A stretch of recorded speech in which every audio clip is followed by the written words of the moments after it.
Okey, Assalamualaikum semua. Okey, inilah dia air terjun Latam Raung. Latam Raung, siapa yang tak pernah pergi di apa namanya, di Jerantut, Pahang, ya. Nampak tak? Cantik tak? View dia sangat cantik. Jadi daripada Temerloh, tempat saya duduk tu seberang Temerloh.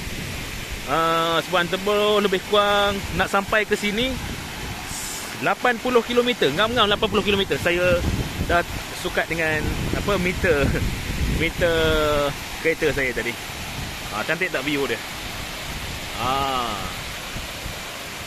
Jadi kepada anda yang mana nak release tension bersama apa nama keluarga, di sini rasa tempat sesuai lah. Cuma masalah dia nak pergi kemari, nak datang sini, kita terpaksa jalan kaki. Kita letak kereta kita di sana.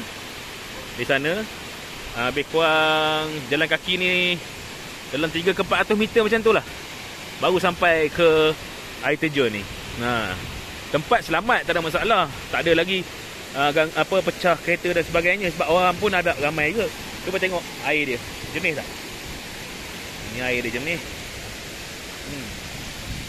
Tengok air, ikan pun boleh nampak.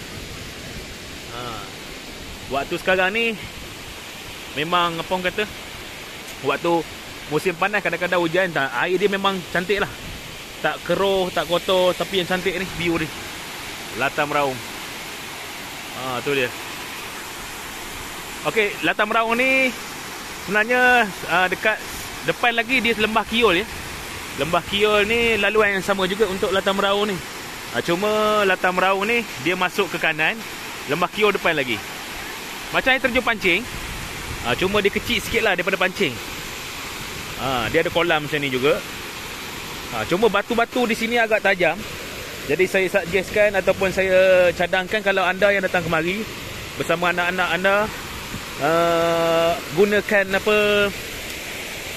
apa nama tu orang panggil, selipar lah. Saya pun pakai selipar, nampak? Sebab dia agak dalam. Tengok anak-anak mandi, nampak? Tak risau, kat sini dia tak berapa dalam. Cuma batu agak, berbatu dia kasar-kasar tau. Pasir kurang kat sini, batu banyak. Jadi untuk mengelakkan daripada kaki luka, kita gunakan apa nama, selipar lah. Selipar yang pergi kat mandi pantai tu pun boleh juga. Selipar tu kan.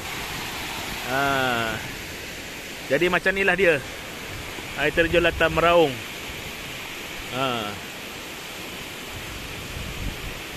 Jadi yang mana nak pergi kat sini bolehlah, ya. Apa orang kata itu, bersama keluarga. Nak buat BBQ boleh juga, tapi kena angkat barang lah, susah sikit kan.